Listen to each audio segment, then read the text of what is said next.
We look at successful people and wonder, how did they get there? Did they inherit success, like the Kardashians through their family? Did they work hard at their craft to achieve their goal? For example, Will Smith, through acting, working from the bottom to the top. Or luck. Like a YouTuber named Sophie Green. As we grow, the definition of success alters, it changes. It seems to be, in today's society,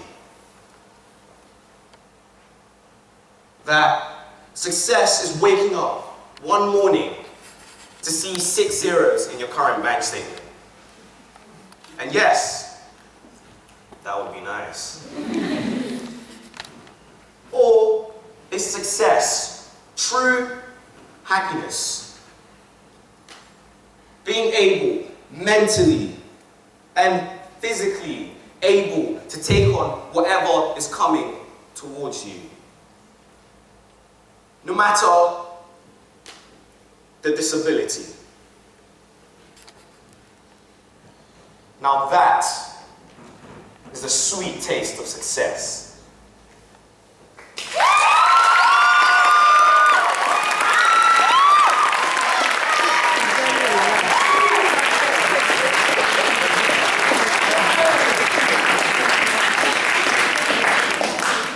Next up is a young lady whose ambition is to be a dancer. With a speech entitled Funding and the Arts from Camden School for Girls, please welcome Rachel Boyd.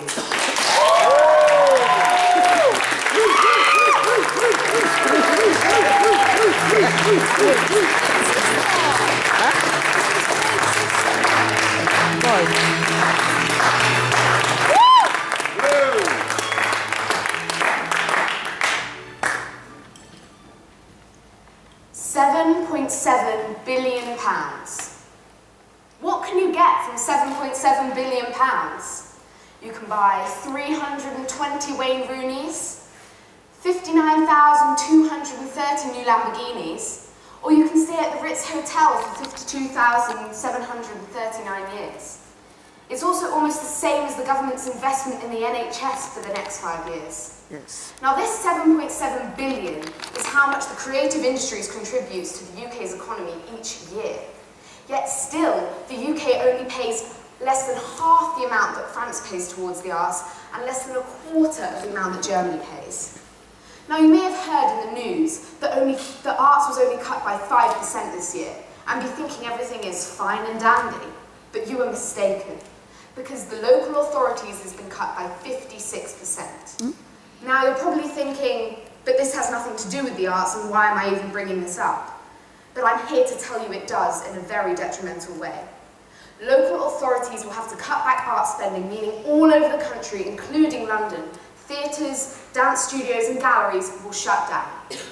The government is lying to us, pretending they are innocent by pointing the finger at local authorities when they know exactly what this 56% is going to do to the arts. Yes.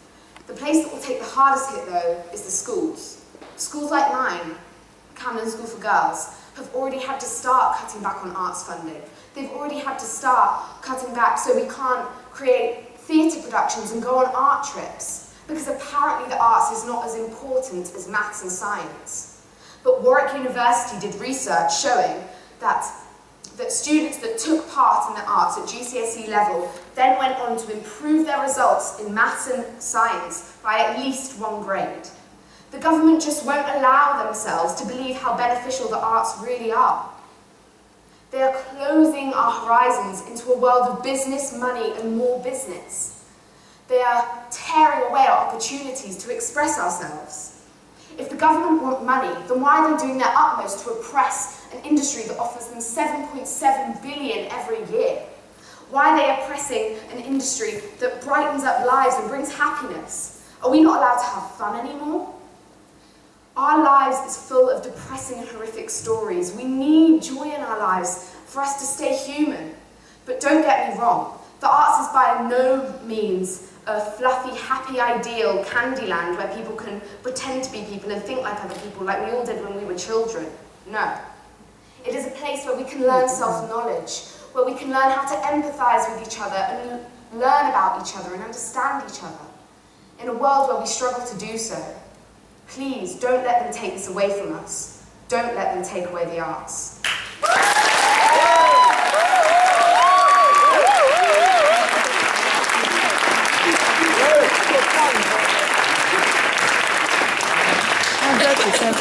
And now for someone who wants to be a criminal defense lawyer and describes themselves as confident, optimistic, and ambitious, with a speech entitled Black Sheep. From Ackland Burnley School, please put your hands together for Taisha Maddox.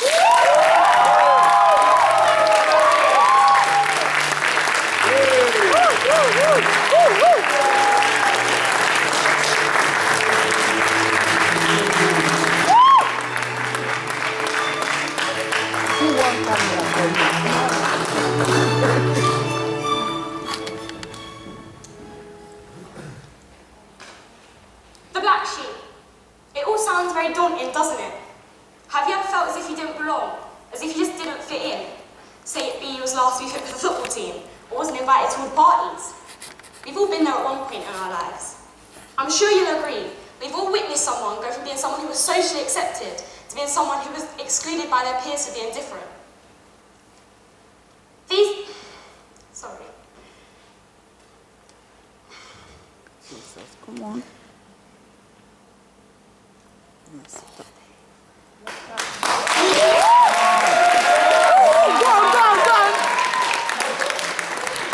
She's fine. And she's doing well.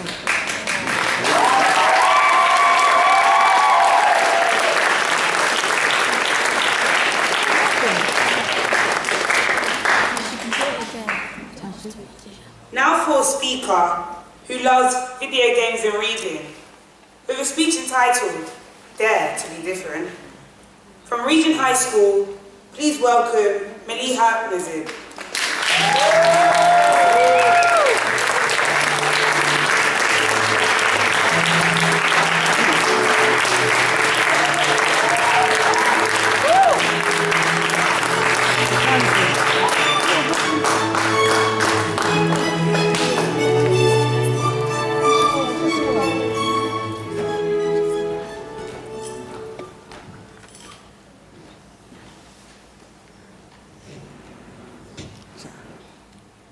Once upon a time, in a faraway land, London, there was a short Asian girl, and yes, that was me, who started secondary school for the very first time, 2012 AD.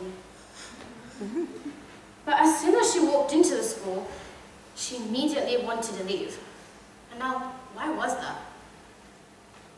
From a young age, I had always thought that being a teenager was so spontaneous and different, way more different than just being a regular kid. But when I started secondary school, I was shocked. Everyone seemed to be the same. From what I could see, there was no distinction between the personalities of a 16-year-old and an 11-year-old. Where was all the diversity that I had predicted in my dreams? Well, not really. But as the years passed, I had come to realize that not everyone was the same.